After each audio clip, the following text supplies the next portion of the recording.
Welcome back to the Transform Your Mind to Transform Your Life radio, podcast, and television show.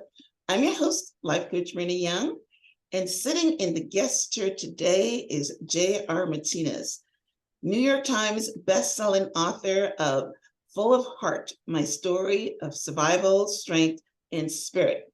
And JR and I today are going to be talking on the topic, dancing through adversity. Welcome, JR. I've never heard anyone use it that way. I like that. That was good. You I like like that. that? I'm glad. That's what we're doing, right? Yeah, so welcome. All right. So if you guys don't know who J.R. Martinez is, let me give you guys a short introduction. J.R.'s life is different than most. He is a burn survivor, Army veteran who went on to win Dancing with the Stars, become a New York Times bestselling author, star in the television series All My Children, and become a keynote speaker at events all over the world. JR's motto is life is what you make it. He is proof of that. Stay tuned to learn more about JR's story, his work, and how your own path in life is decided by your ability to adapt and overcome. Now, JR, I know a little bit about your story since, I've been following you in social media and, I've read your bio. You've got an interesting story. I interviewed another Army veteran, Navy SEAL, on the Jason Redmond. I follow him, and he was shocked in the face, at times. So same kind of situation. But can you share your story and all the details so we can set this up for our listeners and those watching on TV? Yeah, no, thank you for that introduction and thank you for the question. I think, a lot of times when, people ask, me about my life and my story, they assume that I'm going to begin on the at one point, which was referred to as a tragic day, which was the 5th of April of 2003. But I always tell people, and I know for the sake of time, we don't have as much time to really dive into it, but I always tell people, like, you can't start my story at the age of 19. Because then you're dismissing all of the things that have shaped me and allowed me to be an individual that was able to overcome a lot of the adversity that I faced at the age of 19 when I had my tragic accident. I always tell people resiliency isn't something that you just decide you suddenly want to have. Resiliency is something that has to be conditioned, has to be exercised, it has to be something worked on. And that's what the previous 19 years of my life did for me. My mother's from Central America, my father's from Mexico, and my father wasn't in my life. He left when I was an infant, essentially. And my mother raised me by herself. And you listen, my mother did the best that she could with what she had. Yet my mother was a woman that was also had a carrying a lot of trauma and carrying a lot of pain in her heart. And so, unfortunately, in my culture, being Latino, that's not something we openly discuss or go and say we're going to go look for help. And of course, my mother as a woman, my mother as a lady that didn't have a lot of resources, didn't have that luxury to be able to do that. And so but she did the best that she could. And, I was born in Louisiana, grew up in Arkansas, graduated high school in Georgia, moved around a lot, witnessed my mother, fall into some abusive relationships, and, which weren't obviously healthy for anybody involved. And, it was, but there was a lot of like, despite a lot of hardship, there was a lot of positive. There was a lot of deep appreciation and perspective and allowing me to understand that what I had, even though it wasn't the things that I wanted in regards, like I wanted the video gaming system. I wanted the new shoes. I wanted this because I was comparing to my Yeah. peers, Yeah. but my mother gave me everything that I needed. And, when I looked at life and I had that perspective, I remember my mother would sit down with me at the table in our apartment and she would say, okay, here's my check. And then she was like, and here are the bills. And she said, Wow. now let's figure this out. And we would sit there and I would do math with her. And she's like, okay, now this is how much is left over. Now we got to account for this, this, and this, and this. And it was great for me to be able to have that insight. And I think as a parent, as much as I have now I like to believe that I'm in a different place than where I was when in my youth, and I'm creating a different life for my kids than I had. I think we have to be very careful as parents that we get caught up in like, I want to give my kids more than what I had, but you're also taking out the very thing that made you become the person that you are. The great parts about you, the parts that people love, the parts that you love about yourself. And so for me, I try to give perspective to my children. My daughter is going to be 12 years old. My son's still young, so he doesn't quite get it yet, but that's going to be, there's a balance, right? As much as my kids are in a bubble, I also want to expose them and say, hold on, let's think about this. Let's talk about this. Let's look at this financially. Let's look at so my kids can have that. And I had a lot of responsibility. I had to be very independent as a child. And granted, my kids, yeah, I mean, I want them to have some independency as well. I want them to have some responsibility as well.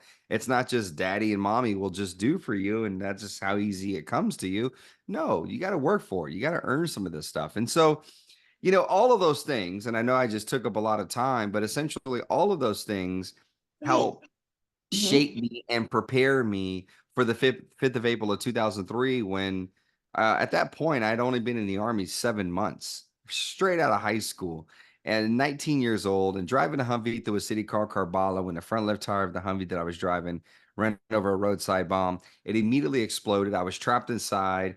And listen, I was completely conscious for the 5 minutes that I was trapped inside of this Humvee. And I was, screaming and yelling at the top of my lungs. And anybody that you talk to, including Jason, who I know, I've spent some time with Jason, who is the other JR, Right. Yeah. and Yeah. but he will tell you, along with anybody else that has had a similar experience, that in these moments, time just slows down. Everything slows down, and you have time to Mhm. think about your life, to think about the situation, the moment. It just does. And I was no different. And I can tell you that over the course of those 5 minutes of being trapped in this Humvee, fighting for my life, I mean, I felt this excruciating pain, and I just felt these moments where I would say to myself, "I'm gonna die. I'm gonna lose my life at the age of 19 in Wow. this place, in this way." And then again, that's where the 19 years comes into play because I would tell myself, "No, this can't be it. I can't give up. And I just got to Right. continue to show up and continue to fight." And luckily, Yeah. I was pulled out of the Humvee. It started the Mhm. medevac process. I ended up in San Antonio, Texas, where I spent almost 3 years recovering. And, and as you can imagine, I tell people 19 years old, when you come out of a coma, and the reality is you've lost both of your identities, meaning the identity that I knew for 19 years of my life. When I looked at myself, I recognized this person. I lost that. I didn't recognize the person that I saw in the mirror anymore. Also, the identity that I was starting to create for myself in the military of being of service, of wearing this uniform, of giving back in this way. And they told me that I wasn't allowed to stay in the Army. As you can imagine, for anybody, but especially as a 19-year-old who is a 19-year-old by itself with all the extra stuff is already having a hard time trying to figure out who they are, where they fit in, what role they play in society and then their environment that they're in. But then you throw these two components on top of that, well, that makes it even more complicated. Wow. Wow. I'm so glad that you started your resiliency um, from your mom being a single mom. I'll tell you, the single mom is a hard life, but if you do it right, what you do is get children like yourselves. I mean, think of the difference of someone that comes from wealthy parents where everything is given to them, and they don't think they need to work for anything. Yeah. Based on your mom doesn't sound like you had any other brothers and sisters. Like you were the man of the house, right? Well, so that's the unique thing about my story. So in order to respect and appreciate my story, I tell people you have to appreciate and respect my mother's. And what that means is that listen, there's a lot of differences and people that disagree, but my mother was an immigrant. My mother did come to this country looking for a better life. My mother did leave two children behind with my grandmother and Okay. the rest Mhm. of her family. And the goal was to come here and honestly just make enough money to be able to go back to El Salvador and take care of her kids. And then my little, charismatic dad snuck into the picture, and obviously I changed a lot of that, but and then my mother, just kind of felt guilty taking that away from me because this was my country. And Mhm. so I do have an older sister. I mean, one of my sisters passed away when I was younger, but I do have an older sister, but she was born and she was raised in El Salvador, Mhm. and I was born and raised in the United States. And so even that is something that I think a lot of people can't grasp, right? Because my sister is looking at my life and saying, "God, you have it made." And yes, absolutely. In comparison to a lot of the living conditions and where she grew up, yes, things were very different for me. Um, but I also had my own challenges, and there were different challenges than she was experiencing. And I looked at her and I would say, "Yeah, but you have like all our the aunts and the uncles and the cousins and the grandma, and you have everybody, and it's just You me always by want to trade myself." places, right? Yeah, and Right, it's like my mom, our mom is always working, and I have to be home by myself all the time. Like, right, right, so it right. was like this two very different worlds. And so as much as I have an older sister, I was raised as an only child. An only child. And so yes, I did have to be the man of the house and The made man of everything. the house. I kind of got that when she was, at the table saying, this is what we need to do. You're like the man of the house. Oh, by the way, we don't have a similar story, but I was born in Guyana. My mom left her three children with her mom in Guyana and went to Canada to do the same thing. And we lived with my grandmother for 6 years. She was Wow. able to send for all of us at the same time, but it's the same kind of passage. Yep. But yeah, so my mom is an immigrant too, and Okay. I will tell you that the children of immigrants are very hardworking. We They, are. yeah, they're very Yeah. No. hardworking. They don't take anything for granted because you got to start from scratch and you got to work. So, Yeah. Yeah. No, absolutely. And I think, listen, my mother taught me a lot. I mean, when you talk about like that resiliency and the training that I received, and how a lot of that was instilled from my mother, and also obviously the environments that I grew up in. My mother did instill a lot in me. I mean, there was a lot of things that my mother said or did that maybe the intent was not to teach me a lesson, but or to get me thinking about something. So, for example, like I remember my mother one time. My mother was in an abusive relationship for a while, and verbally and physically, and I remember it was kind of a reoccurring. It was a reoccurring event where you know, Friday, Saturday night, he's sitting around drinking, or they'd be out, and then something would piss him off and trigger him, and he'd come home and yeah, he'd put his hands on my mom, and I would call 911. They'd take him away, he'd be gone for a few days, and then he'd be back at the house. I mean, yeah, that was mom will kind take of a him little back. bit of a Right. cycle that we were a part of. And I remember one day my mother, after one of these incidents, just smiling, carrying on like life is good. And I asked her, I said, "Why do you smile so much? Like, I know you can't be happy, right? Like, this man just put his hands on you, like, he's gone to jail again. Like, what is there to be happy about?" And my mother said something at the time. I think it was just her way. My mother's a survivalist. She's had to survive her entire life. Yeah. Um, and she said something that to me just really encompasses sort of that survivor's mentality. And she said, "I smile to invite the blessings. I Oh, smile to invite any good thing that's around us that's that potentially interesting. is coming to us. I smile to Oh, receive it. If I'm not smiling, then I'm not able to receive that." Now, what she's telling me, and of course, it didn't make sense to me at the time, but as I got yeah, older, I realized what she's telling me is I'm focusing on what I can control. And what I can yeah. control is how I show up in this moment, despite what may have just happened. Oh, Now, there is something very beautiful and deeply positive and, about that approach. And that is definitely a mindset that I still incorporate into my life today. yeah. However, this is the flip side of that, right? And the flip side of that is, well, okay, if you're not really doing the work from the inside out, right? They always say happiness is an inside job. And if Mhm. you're really trying to work on yourself and find true peace and true happiness in your own heart, and doing that starting with yourself, I don't care how much you smile, and I don't care how many blessings come to you, because in some cases, you're not able to really see that they're blessings, or in some cases, you're not able to actually allow those blessings to have longevity and sustain those blessings and see them in your life and see them for what they are. And the reason I say that is because I saw that in my mother. My mother got to a point in her life where she would just smile, and it was this the way she had conditioned herself to smile to invite the blessings. But Mhm. in reality, in many instances, because she was a hurt woman, she wasn't really seeing the blessings for what they really Yeah, the were. blessings weren't coming in. The- Right. And They're out and there in the vortex. they Right. were they Yes. were they were coming in, but Mhm. she wasn't able to see them for what they really were. And Oh, okay. and so I think that's the thing for me as a parent and as an adult now.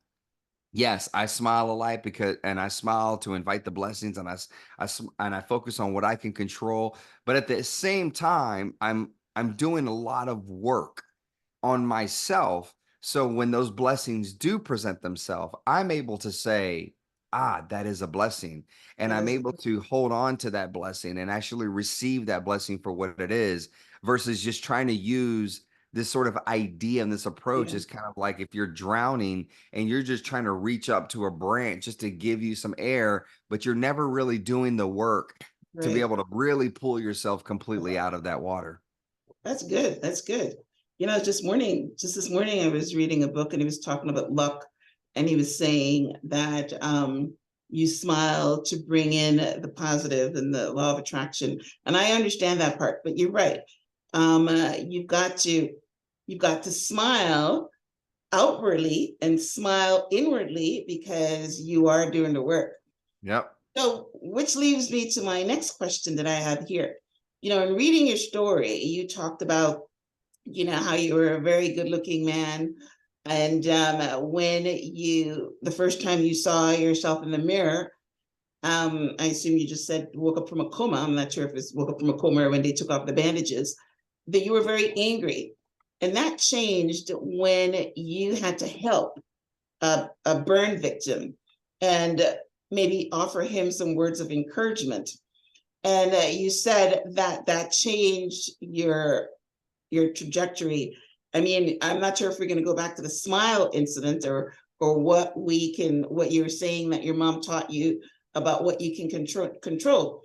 But what exactly did you say to that burn victim that made you feel better? And what do you say to yourself every day when you look into the mirror and still see the evidence of April the 5th, or Yeah. So 2003? I think that's what the date is, right? yeah, yeah. So when I came out of it was a coma that I was in for 3 weeks. And when I came out of my coma and saw as I like to say, my new norm and the reality of the degree of the injury, um, yeah, of course I was in a negative space. And what it really came down to after being in this space for a few weeks, I ended up having this, deep conversation with my mother and a lot of the staff, because a lot of the medical team that took care of me, yes, they're medical professionals, but they also became friends. It became therapists. It became people that I confided in and cried to, and they would listen and they would be there for me. And they would always, just kind of encourage me that things are going to get better. And they clearly have. And, but when you're in that moment, it's hard to really kind of take those words. But Yeah. one of the simple things that I did that I realized started to change my approach and sort of the way that I showed up every day. When I woke up and I saw my face in the mirror in the morning, every morning, and had that reminder and how it could easily have triggered me. What I did is I practiced gratitude. And what I mean by that is I found myself, every morning I would wake up and I would find something to be grateful for. I would find like, okay, my hands once upon a time were like this, like literally like claws, and I could not extend them just because of the burns. It contracts and it this tightens the skin, so it limits your range of motion. I couldn't feed myself, bathe myself. I had to learn how to walk again. And so every day there was always something that I could be grateful for. So I could say, oh, maybe these two fingers, I'm getting more range of motion back. Oh, you know what? Now I can actually grab the spoon today. Oh, you know what? I actually was able to walk like half a lap more than what I did yesterday. Like there Beautiful. was always something to be Yes. grateful for. Yes. And that simple practice And the big one, life. and the big one, life. But it's like, Yes. but the thing was, is like, as much as everyone was grateful that I was alive, I wasn't grateful that I was alive because while everybody was like, you're alive, that's great. I'm thinking to myself, yeah, I'm alive, but I'm never going to live. And there's a difference between that. You could be Mhm. alive and not really live. Of And course. so I was afraid, yeah, I'm alive. I'm never really going to live. I'm never really going to live my life. And so the focus became, because I didn't know what life I would have, it Right. had to be micro. I had to eliminate this big macro goal and vision I had for myself and just focus today in this moment. And I don't know where people are in their lives right now that are listening to this, but I'm going to tell you, like, a lot of us are going to have to just completely give up on this thing that we've been holding on to, this idea of something that we've always thought that's who we are and that's what we're going to be. And you might have to, in this particular moment, in this stage in your life, say, you know what, forget that for now. I'm just going to shelve that for now. And I'm going to focus on this moment. I'm going to focus on something I'd be grateful for in this moment, because that's the stuff that gets the motor continuing to move. Because if I would have focused on long term, I didn't know what my life was going to be. So why would I Right. spend so much energy on that? That's right. So that was something that was instrumental in allowing me to get through every single day and be able to look at myself and say, okay, cool. My scars healing better, my facial stuff, like everything's getting better. So no big deal. Now, to your question that it seemed like you asked me 45 minutes ago because I talk so much, Listen, we're but talking. I essentially, love conversation. Don't worry yeah, about well, it. 6 months later, I Mhm. was asked to visit a burn survivor. And, listen, I went into that room and I did not want to go into that room. It felt heavy. It was dark. It didn't feel like a welcoming, warm, inviting room to be in. And I was 20 years old at this point, and I was like, I do not want to go in this room because it feels uncomfortable. And finally, I just had to put myself in the position of that patient and remind myself, when I was in that circumstance, all I wanted was someone to come and visit me. Yeah, So what I yeah. did is I walked into the room, I introduced myself, and I asked him 3 questions. I literally asked him his name, where he was from, and what unit he was in the military. Mhm. And when I tell you that we spoke for about 45 minutes, now, when I say spoke, we had a conversation for 45 minutes. Now, most people are going to think a conversation has to be, oh, a JR is going to talk for, 50% of the time, and then I have to speak 50% of the time, because that's the true definition of a Conversation. conversation. We Yeah. both equally get the same amount of time. And in that interaction that I had with that patient, the definition of a conversation was redefined for me. And what I mean by that is I probably spoke for 20 minutes, maybe 10, 15 minutes. That's it. I didn't talk a lot. It was him doing all the talking, but I did more listening. Yeah. And that is a conversation, ladies and gentlemen. So Yes. just be mindful of that. And so when I started to leave the room, I noticed something. He was out of his bed and he was actually turning on the light. He turned on the light above his bed, and then he was opening the curtain. And Mhm. listen, as cliche as this may Mhm. sound, I mean, it was so simple for me that this wasn't a coincidence. This was literally a message and a sign that I had given him some hope, that I had, Mhm. I was shedding some light on this dark road he was on. And instead of me ignoring that, what I decided to do was I decided every single day to start visiting patients between my own appointments. So I started putting myself in these different hospital rooms with different patients and their family members and just talking to them. And what I discovered after doing this for a few months, I discovered, oh, the thing that I loved about the military was service. I love to serve. Mhm. And the mil and this was giving me the opportunity to serve Sure. again in a Yes. very Yeah. different way, but I You're was still able in to the do it. military too, because you're talking to And I'm still in the major people. military at Yeah, that right. time. And so Yes. I still am in the military at that time. Mhm. And that's what I tell people. I was like, when people say I want to start a business or I want to do this or I want to do that, and I'm like, okay, let's get to the root of why you want to do that. Do you want it because you want to impact people? You love the feeling of being able to do this for people? Do you do it because you want the acknowledgement? You want people to, to applaud you? And do you do it? What is the reason? Do you do it because you're looking for validation? You're looking for acceptance? What are you doing it for? Right.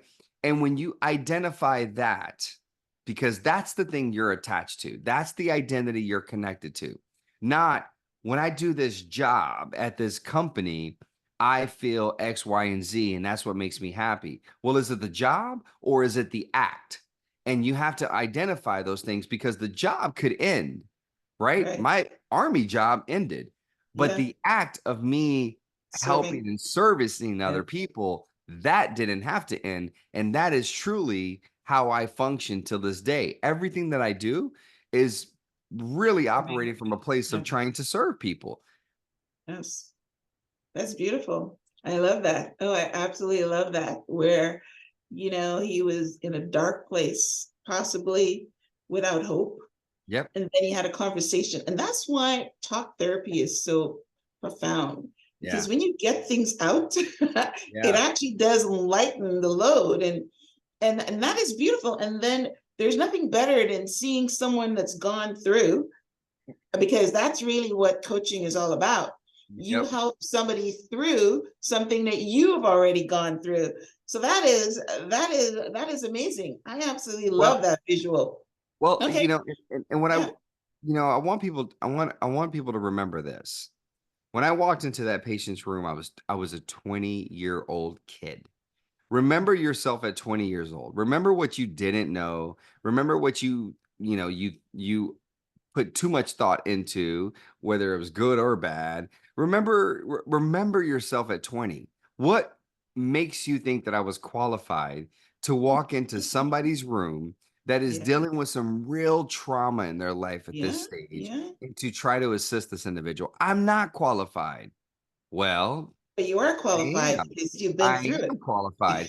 And I think that's the thing is Yes. that people need to Yes. remember is like, oh, that's just JR's story. No, we're all qualified. The key is you have to be willing when it feels uncomfortable to walk into a room because the space in the room doesn't feel welcoming. You still have to walk in. You still have to show up. And through that leaning in practice, you'll identify some things about yourself and about this situation and about the person you're interacting with. And you will more than likely find out the things that you need versus maybe doing so much for that other individual. And so Yeah. for me, I think that's my focus is like, hey, listen, like lean in, ladies and gentlemen. I get it. Things are scary. Things feel uncomfortable. But I Yeah. was 20 years old and I trusted myself to just go do it. And I did it. And look how rewarding it was. And I can tell you this, everything that I've done since that point in my life has been simply because I've operated from this place of like, I'm just going to lean in and see what happens. And I find myself Yeah. surprising myself where I'm I like, oh, like I that could do word. this. I could do Maybe this. I'm gonna change the title to lean in. Yeah, yeah. And so it's just like stop overthinking things. Mhm. Listen, I put a lot of emphasis 2, 3 months after I was injured, thinking I'm never gonna have a job, I'm never gonna be able to meet anybody, I'm never gonna have a family, I'm never gonna be able to, have normal conversation with normal people because no one wants to be, around someone like me that looks like me. I mean, Wow. come on. I think you can look at my life and say, oh no, he's accomplished all of those things. I have a Yes. beautiful wife. I have a beautiful children, a beautiful family. I'm so blessed. I have a beautiful and amazing career that gives me so much freedom from a Right. time perspective and a financial component. Like I'm able to have great conversation with people. I meet so many great people every single day. Everything that I thought would never happen has happened and has even amplified by 10. I mean, think Yes. about that. I definitely agree. But I'm gonna say something to you now, and I'm not blowing smoke. But even though you might say that, maybe your face might make someone uncomfortable, I will tell you that your face projects so much beauty is because you got light coming through you. And Yeah. that's basically that's basically what people see. You've got light coming through you. And that people don't see the scars, they see the light. So Well, thank you that's very much beauty. for saying that. You know, it actually, when you Yeah. say that, I really appreciate that and I receive that. It reminds me of, you know, people always ask me the question, you know, JR, you're this person for other people. What motivates you? What inspires you? What replenishes you? And I tell people, I said, you know, I can't just say one thing, right? Obviously, my kids, my family, right? My friends, you know, those things are obviously things that are going to replenish me. But I also put a lot of, I put a lot of myself out into the world. And because I trust that the world, the universe, God is going to give me the things that I need. But I have to be willing to go out and not just sit back like people that say, oh man, you know, I wish I could win the lotto. And I'm like, well, get your ass up and go buy a lotto Buy a ticket. ticket. You know, like, Yeah, like the right, lotto right, ticket, that you're not a lotto ticket isn't going to get blown into your house with the right. winning numbers on it. That's not how it works. Like you have, Yes. and so I put myself out in the world. And by doing that, I'm opening myself up to the world to say, hey, I need the world to give me something that I need for this moment that I'm in, this space that I'm in, both emotionally, mentally, spiritually. And I have been reminded over and over and over and over and over and over and over and over that every time that I do this, the world does give me the things that I need. And when you talked Yes. about that light, it reminds me a few years ago when I was traveling home from a speaking engagement, and I had just spoken at this, you know, Fortune 100, you know, company, and felt really good about it. It went really well, but something just triggered me. I don't remember what it was. Something triggered me on the flight, and I just got into deep thought, and it just kind of was like, not the healthiest thinking. Mm. And I got off the plane and I went to my car because I parked it at the airport, and I pulled up to the booth, and I didn't even look at the person, and I handed my ticket out for that person to take it and to pay for parking. And the person grabs the ticket but holds on to it. So then finally, like, I look up at this person, and it's this, you know, this lady, and this lady says to me, she says, what happened to you? Oh, wow. And I said, well, I mean, I said I was burned in a car accident. Just kept it simple. And she says, were you in the military? And I said, Mm. yes, I was. And she says, was it most of your body? And I Mm. said, yes, it was. And she said, can I pray for you? And I Oh, was like, yeah, I guess, sure. And so she just kind of quietly said the prayer. She didn't say it out loud.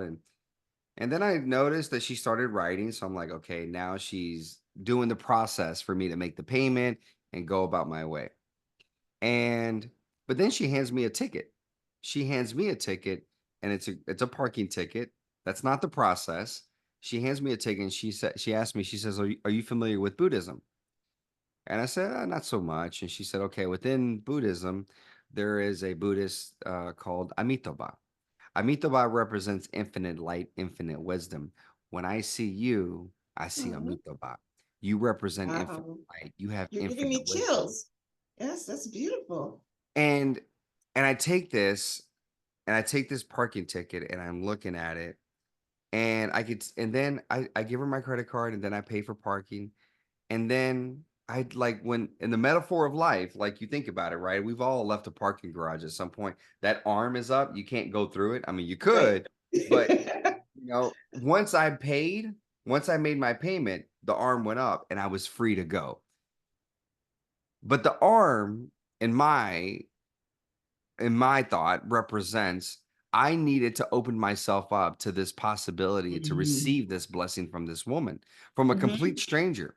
And you think about it, over the course of this 3-minute interaction that we had, I had several opportunities to shut it down. When she asked me, what happened? None of your Yeah. business. Were you in the military? None of your business. Was Business. it most of Right. your body? None of your business.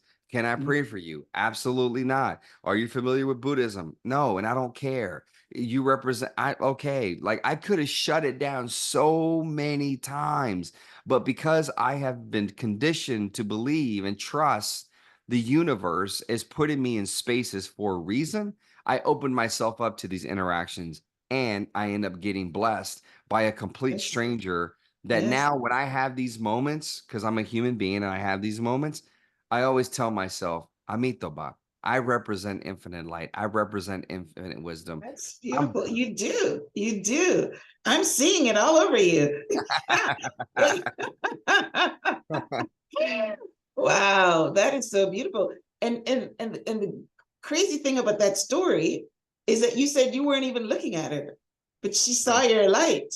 yeah, She didn't look at your face. yeah, She That's amazing. She obviously has she was a spiritual person and she can actually see, beyond, absolutely.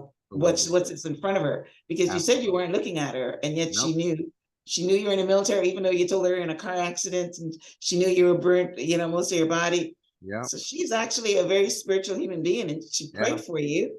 Hmm. And I love that. That is, listen, yeah, you were here for this purpose. I know a lot of times people don't, they go into their purpose from tragedy and suffering, but unfortunately sometimes that is how the good Lord wrote it. That's how he wrote the story, and look Yeah. what you're doing now. So But the thing let's is move. that Mhm. we become, I think, I mean, there's not just one answer to this question, but I think one of the key issues that people run into when people say my life is not really working out the way, and I was like, well, it's because you're blocking something.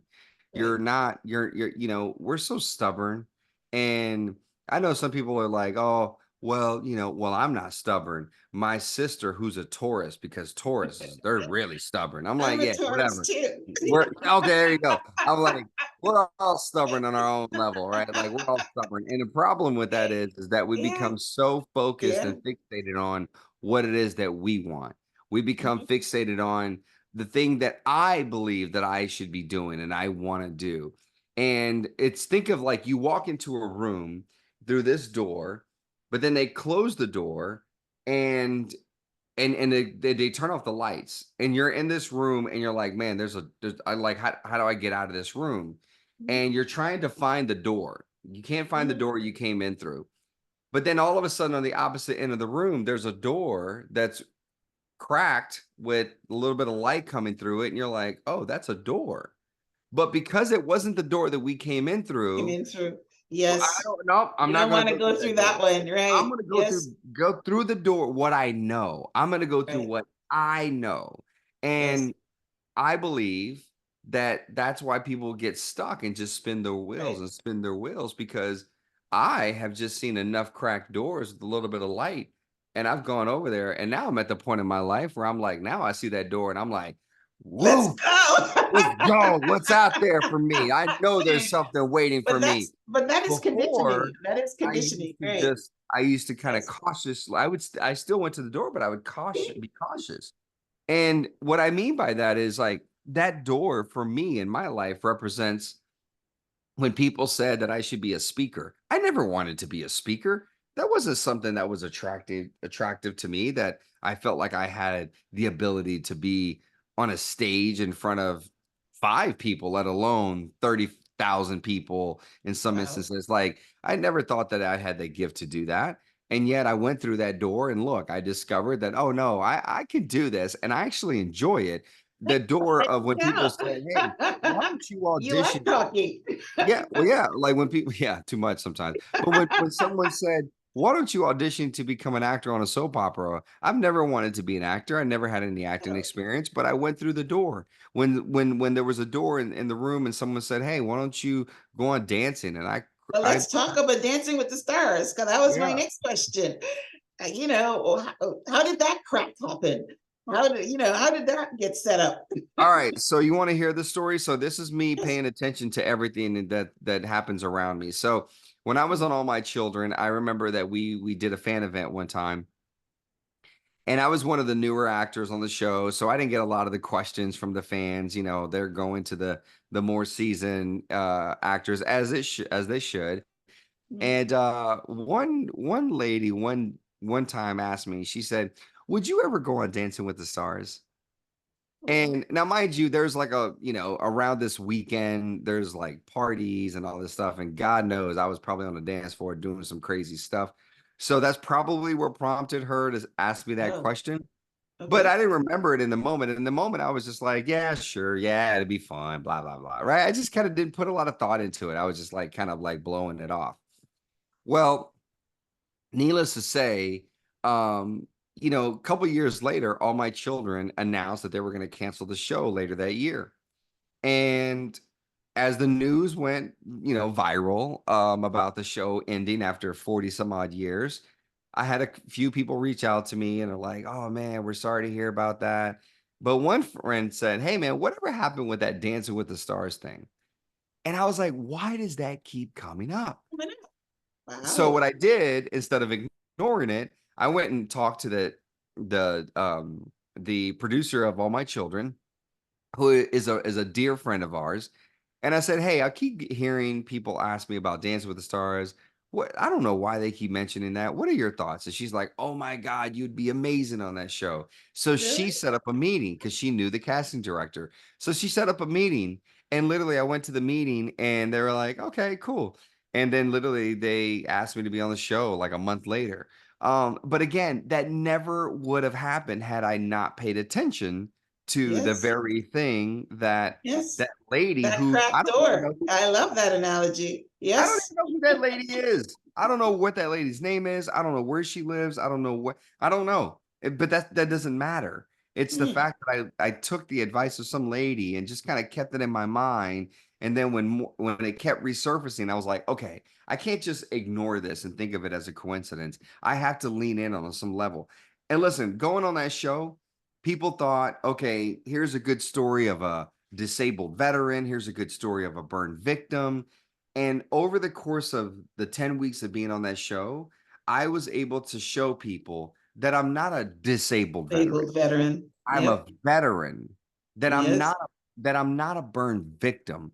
I'm a burn survivor. Fiber. And Yes. I I love was that. able to sort Change of the narrative. change Yes. the narrative and reclaim my Mhm. identity and Wow. tell people who I was versus waiting for people to decide and tell me Mhm. who they thought I was. Okay. Well, that was really my question. What was the message? So you just answered it. But you didn't just go on Dancing with the Stars. You bloody won. I So did. what how did that happen? How did you go from doing nothing about dancing to winning? Let me tell you something. It takes a lot of vulnerability. I think that's the key word. You Mm, have to be vulnerable. And what I mean in that regard is that, listen, it's hard to be somebody as a contestant and not have any training and put yourself in that environment, right?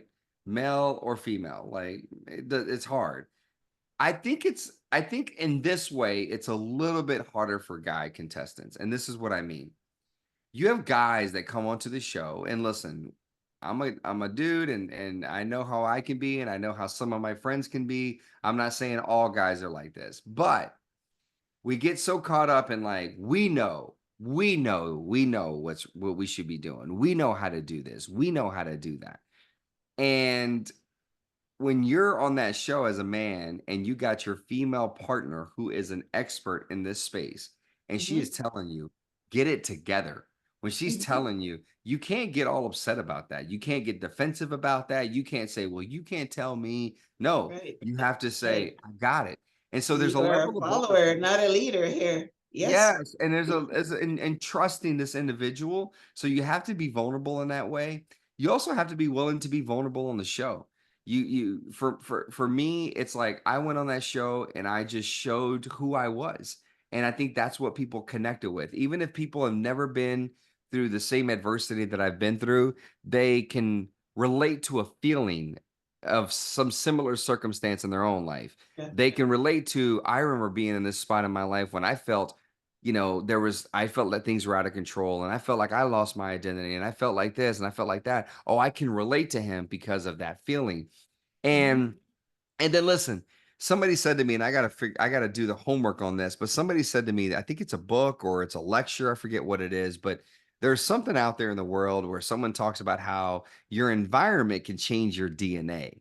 And and why that was fascinating to me when this person mentioned it, and the reason it clicked for me immediately was because when I was a kid, that same man that put his hands on my mom would always play the piano in our house and he would sing Spanish love songs. And I would come sit next to him and I would, because Spanish was my first language, and I would sing those same songs with him. And sometimes he would take me to he would take me to a bar, and like this really small Salsa, bar, right? would play the piano, and I would Mhm. be there with the microphone singing and dancing these Spanish love songs, and you would have all these people that are pretty heavily intoxicated, like, oh, so we love you, it's so great. But yet my environments as Yeah, I kept yeah, growing up, that's they were interesting. starting to take away a little bit of that joy and that personality. Dancing with the Stars gave me the opportunity to tap back into the person I've always been, which I've always been this person that is like, put me on a stage, I'll do it, whatever it You know is. what? That Right? lady saw that in you, which is why Put she mentioned it. So yeah, you're dropping a lot of nuggets here. Yeah. yeah. And so Be like open to the universe. yeah, Yes. Yes. 100%. Yes. And then also too is like whoever you are, and or maybe in depending on kind of how life is shaking out right now, depending who you were, Mhm. remember that person. Never let that person go. Never let that person die, because maybe at this point in your life that person is not able to completely come out, but over time there will be the right setting that Setting. that space is going to allow for that person to come Yes, to back come into, back in. and Wow. then you're going to be who you've always intended to be. But you have to be true to yourself and know who you are. And I went on that show, man, and I danced my little ass off. And this tells you how comfortable I was. Uh-huh. So right before the first dance of the show, my partner and I, Karina Smirnoff, who is, I mean, awesome, we're standing in front of each other, and they're announcing dancing the Viennese waltz. J.I. Martinez and his partner Karina, right? He's doing it in a little accent. And so I like that. Karina looks at me, and she looks at me, she goes like this, like, here we go, like, here it's happening. This is the moment. And I looked at her like this, and this is literally what I did. I went, I got and this. I did my first dance, and people were like, whoa, whoa, this dude can dance. Hold on. This Wow. dude might be a guy that's going to be at until the For the very end. finals, right? Mhm. That was my DNA. I've always been this person. And so you just got to Beautiful. stay true to who you are, know who you are. It'll Confidence show too. up in the right Confidence. moment. Yeah, Yes. yeah. Yes. That's amazing. All right. So let's talk about your book. Your book is called Full of Heart, My Yeah. Story of Survival, Strength, and Spirit. Now, why did you write it? And what do you hope readers to walk away with?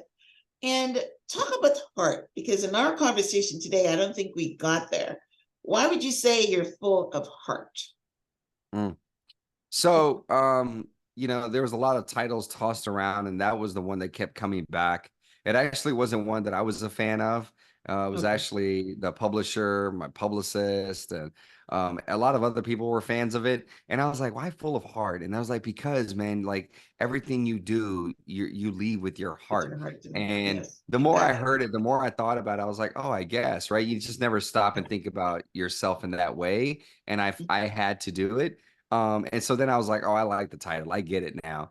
Now, why did I write the book? I wrote the book because, again, I wanted to give people more depth and understanding how I was able to overcome the things that I had to deal with in the military, how I was able to create the life that I've created for myself since then.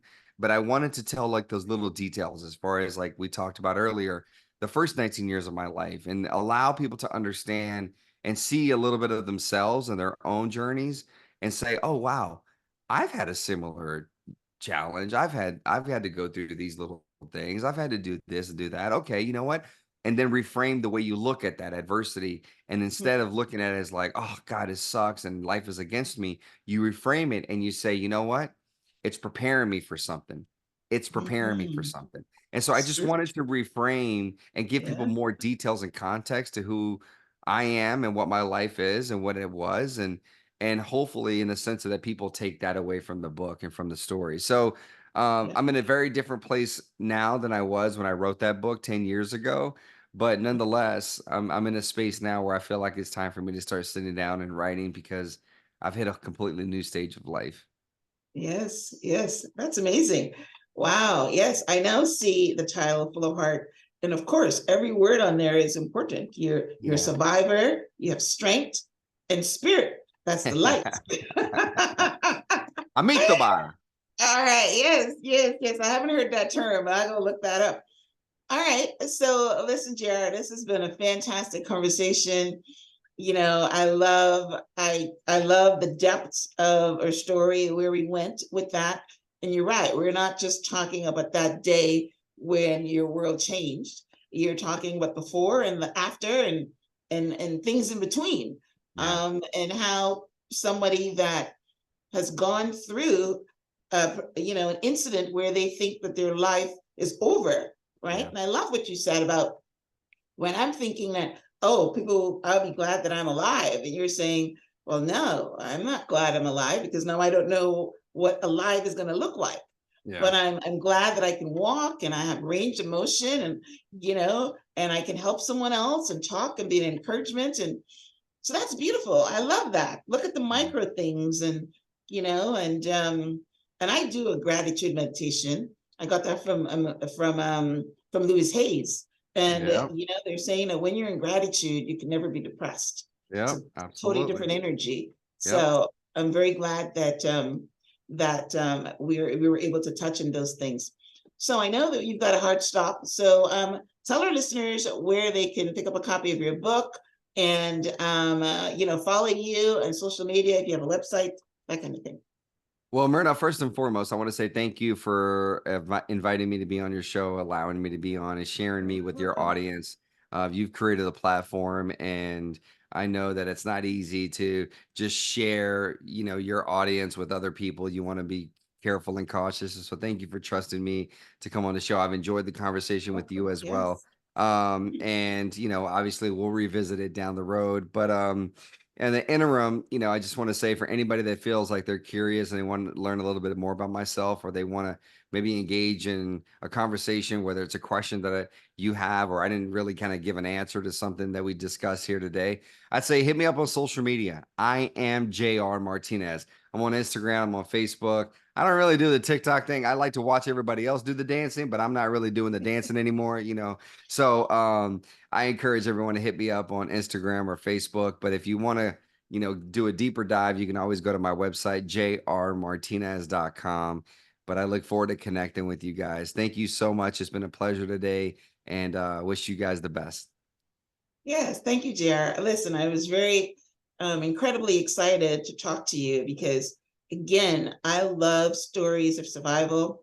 I love stories of people have, hit the wall Yeah. and come through the other end. And because that's basically what we do here. We're trying to encourage someone. Yep. Life is full of adversity, and almost all of us go through challenges, and some challenges knock people down, which is why the Bible says is Yep. not how many times you get knocked down, but how many times you get up. Absolutely. And your story, the fact that you've got so much light, you've got so much energy, you've got so much joy, you're not even thinking about that day anymore. Yeah. It's just Exactly. an afterthought. Yep. Absolutely. 100%. Yes, I agree. All right, guys, listen, thank you for tuning in to the Transforming Your Mind to Transform Your Life. This was a transformational conversation. If you're watching this on iTunes, would love for you to, rate and review, and also subscribe, because I want to bring you quality guests like JR every week. If you're watching on YouTube, would love for you to leave a comment, maybe encourage JR in his journey, maybe, talk about something that you have come through, and of course, hit that subscribe button. So JR, thanks again. Thank you guys for tuning in. And until next time, namaste.